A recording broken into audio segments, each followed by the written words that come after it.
आज मैं अयोध्या कांड की 226वें दोहे की कथा शुरू करूंगा। सकल स्नेह से थल रघुबर के गए को सदोय दिन कर डर के अजल थल देखी बसे निसबीते अकिन्ह गवन रघुनाथ प्रीते वहाँ राम रजनी अवशेषा जागे सिय सपन यस देखा असिया सहित समाज भरत जनु आए अनाथ वियोगता पतन ताए असकल मलिन मन दीन दुखारी अदेखी सासुआनी अनुहारी असुन सिय सपन भरे जल लोचन भये सोच बस सोच विमोचन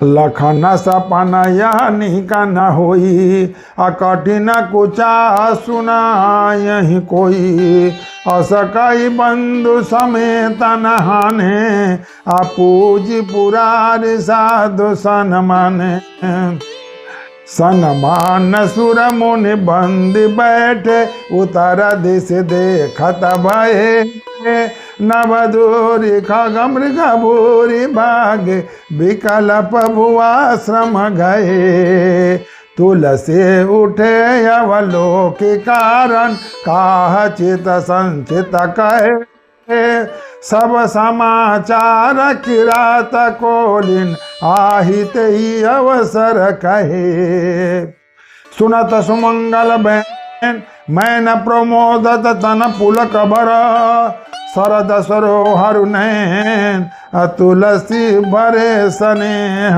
जल। सब लोग श्री रामचंद्र के प्रेम के मारे शिथिल होने के कारण सूर्यास्त होने तक दिन भर 2 ही कोस चल पाए और जल स्थल का सुपास देखकर रात को वहीं बिना खाए पिए ही रह गए। रात बीतने पर श्री रघुनाथ जी के प्रेमी भरत जी ने आगे गमन किया। रात जब बीत गई, सुबह हुआ तो आगे की तरफ वो चल पड़े। उधर श्री रामचंद्र जी रात शेष रहते ही जागे, मैंने अभी रात थोड़ा बचा ही था तब तक वो जग गए। रात को सीता जी ने ऐसा स्वप्न देखा जिससे वे श्री राम जी को सुनाने लगे। सीता जी ने क्या स्वप्न देखा? मानो समाज सहित भरत जी यहाँ आए हैं, प्रभु के वियोग की अग्नि से उनका शरीर संतप्त है, सभी लोग मन में उदास, दीन और दुखी हैं। सासुओं के दूसरे ही सूरत में देखा।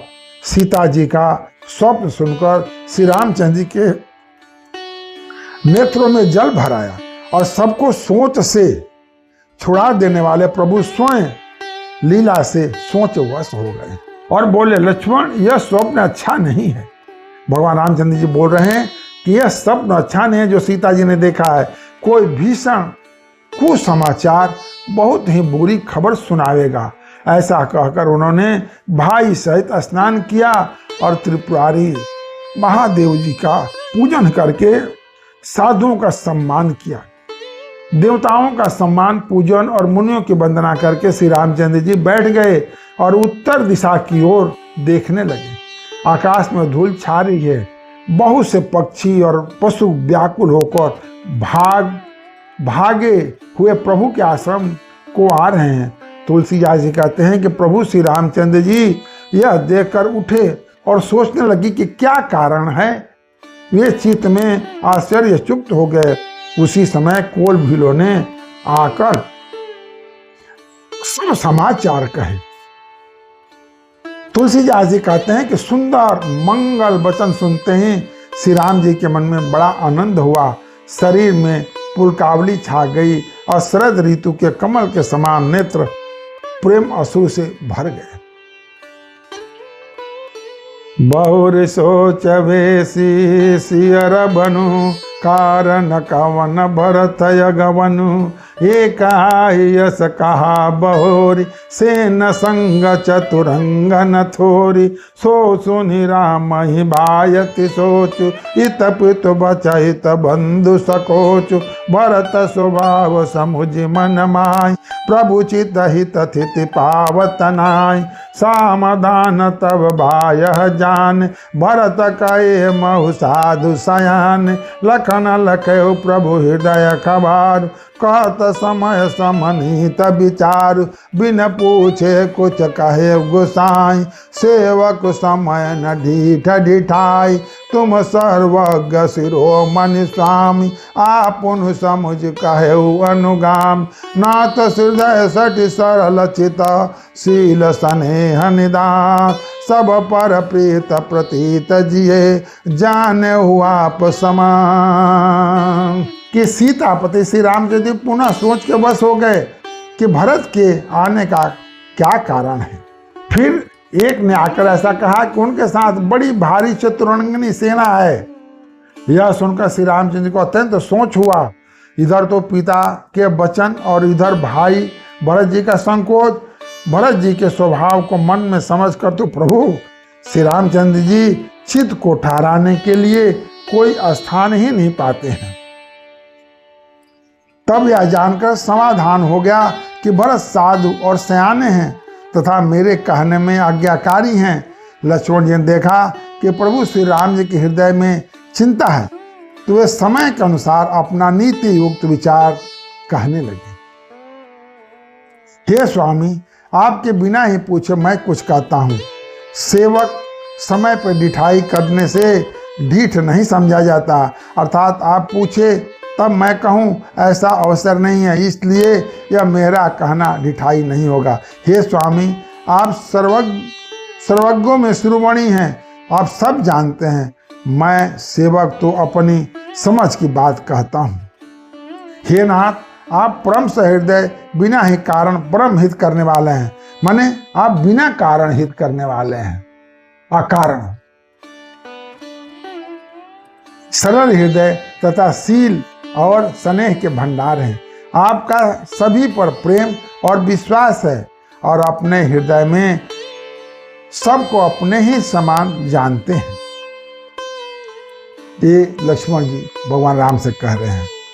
विषयी जीव पाई प्रभुताई, मूढ़ मोह बस होई जनाई, भरत नीति रत साधु सुजाना, प्रभु पद प्रेम सकल जुग जाना, त्यो आजु राम पद पाई, चले धर्म मर्याद मिटाई, कुटिल कुबंध को अवसरता की, अजानी राम बनवास एकाकी, करि कुमंत्र मन साज समाजु, आए करे अकंटक राजु, कोटि प्रकार कलपि कुटिलाई, आए दल बटोरी दोई भाई, जो जिया होति न कपट कुचाली, के सोही तरथ भाजी गजाली, भरत ही दोष देई करु जाय, जग बहुराई राजपद पाए, शशि घुरती गामी नगुस, चढ़े भूमि सुरजान,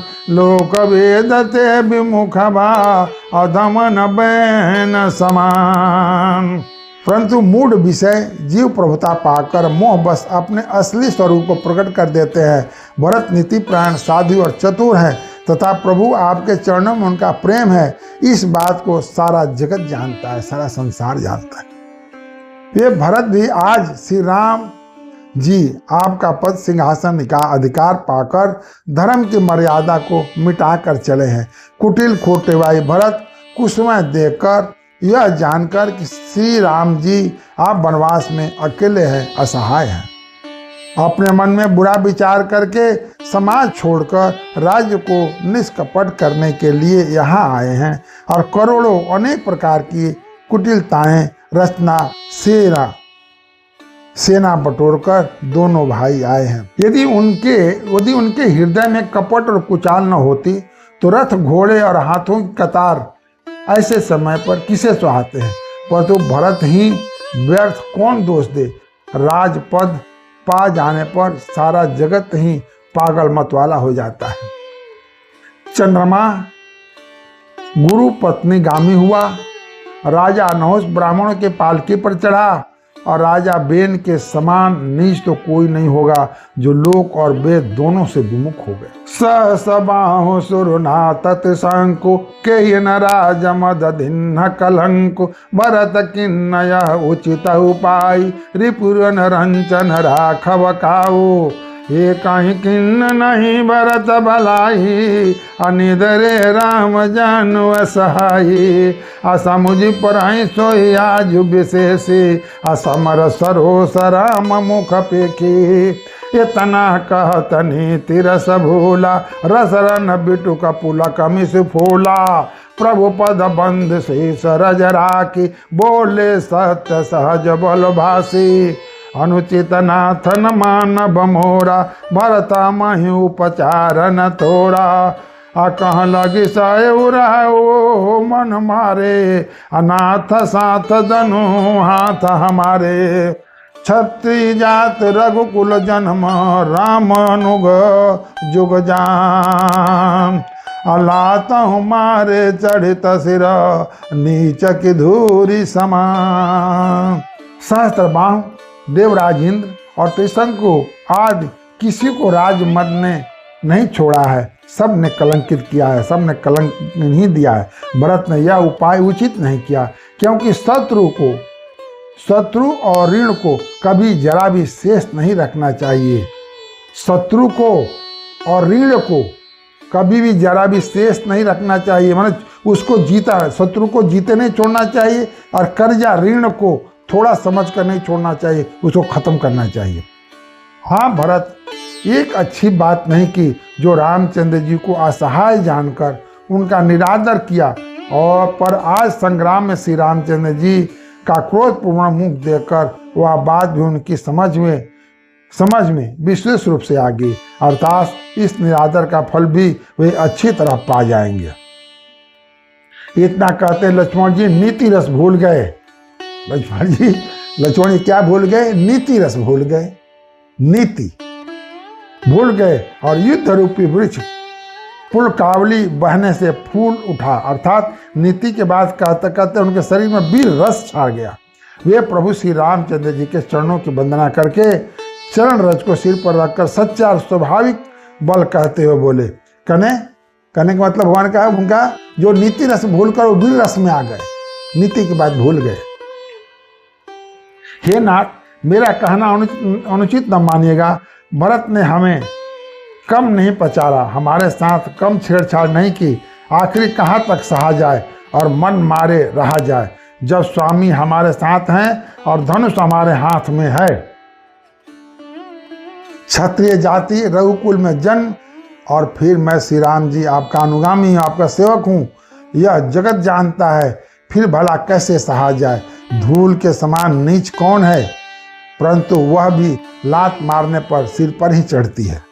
उठ कर जोरी रजाय सुमांगा, मन हूँ वीर रस सोवत जागा, बांधी जटा सिर कस कटि बाथा, साजी सरासन सायक हाथा, आजु राम सेवक जस लेव, भरत समर सिखावन देव, राम निरादर कर फल पाई, असो वह समर से जदो भाई, आई बना बल सकल समाजो, अप्रगट कर उरिस पाछिल आजो, अजिम कर निकर दलई मृगराजु, ले लपेट लबाजिम बाजो, अतः सही भरत से न समेता, असानुज निर्दय निपात खेता, जे सहाय कर शंकर आए, तो मारे उरन राम दुहाई, अति सरोसमा खे लखन, लखी सुनि शपथ प्रमाण, असभय लोक सब लोकपति, अचाहत भरी भगान।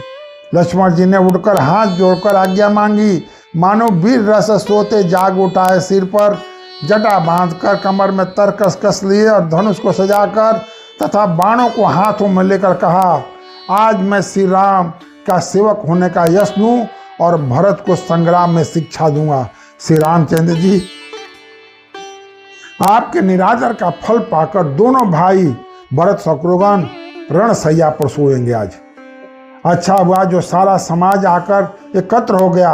आज मैं पिछला सब क्रोध प्रकट करूंगा।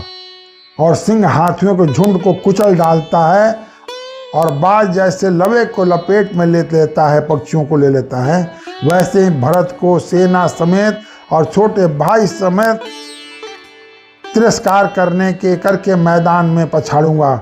यदि शंकर भी यदि आकर उनकी सहायता करें तो भी मुझे राम जी की सौगंध है, मैंने युद्ध में अवश्य मार डालूंगा, छोड़ूंगा नहीं।